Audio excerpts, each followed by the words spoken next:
Hello everyone, welcome back to my channel Saujna Bharat. ఈ రోజు వీడియోలో రఫుల్ హ్యాండ్స్ అనేటివి ఏ విధంగా కట్ చేసుకోవాలి, అలాగే ఎలా స్టిచ్ చేసుకోవాలి అనేది కూడా చూపించేస్తాను. ఇక లేట్ చేయకుండా వీడియోలోకి వెళ్ళిపోదాం పదండి.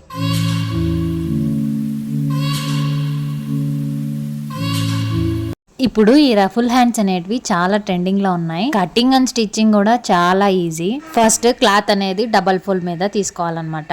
ఇప్పుడు నిలువుగా 13 నుంచి 14 ఇంచెస్ వరకు పొడవైతే తీసుకోవాలా.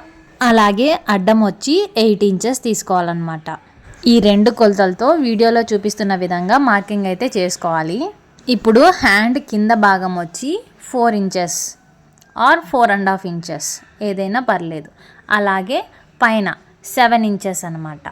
ఈ 7 ఇంచెస్ అలాగే ఈ 4 ఇంచెస్ని కలుపుతూ ఇలా క్రాస్గా ఒక లైన్ అయితే డ్రా చేయాలి. క్రాస్గా ఏ లైన్ అయితే డ్రా చేసామో ఆ లైన్ని బేస్ చేసుకుంటూ ఇలా కట్ చేసుకోవాలి. మీరు కట్ చేసుకున్నప్పుడే పై వైపున అలాగే కింద వైపున చివర్లు సమానంగా ఉండేలా కట్ చేసుకోండి.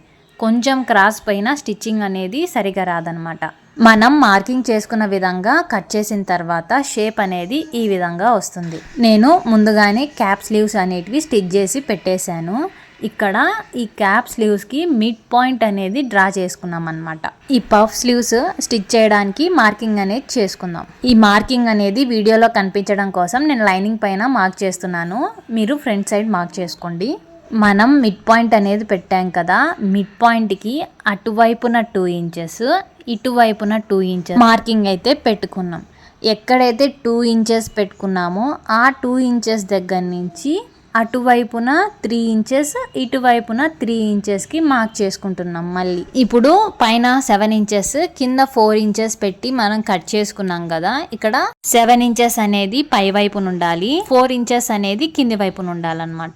ఇక్కడ నేను వీడియోలో చూపిస్తున్నాను కదా, అలా ఫ్రిల్స్ పెట్టుకుంటూ మనం 3 ఇంచెస్ మార్క్ చేసాం కదా, అక్కడ 3 ఇంచెస్ దగ్గర ఈ చిన్న చిన్న ఫ్రిల్స్ రెండు వైపులా స్టిచ్ చేయాలన్నమాట. ఫస్ట్ అయితే మనం కింద ఎడ్జెస్ ని ఫోల్డ్ చేసి కుట్టేద్దాం. నేను కింద ఎడ్జెస్ అయితే స్టిచ్ చేసేసిన. ఇప్పుడు చిన్న చిన్న ఫ్రిల్స్ పెట్టుకుంటూ పిన్స్ అయితే పెడుతున్నాను అనమాట.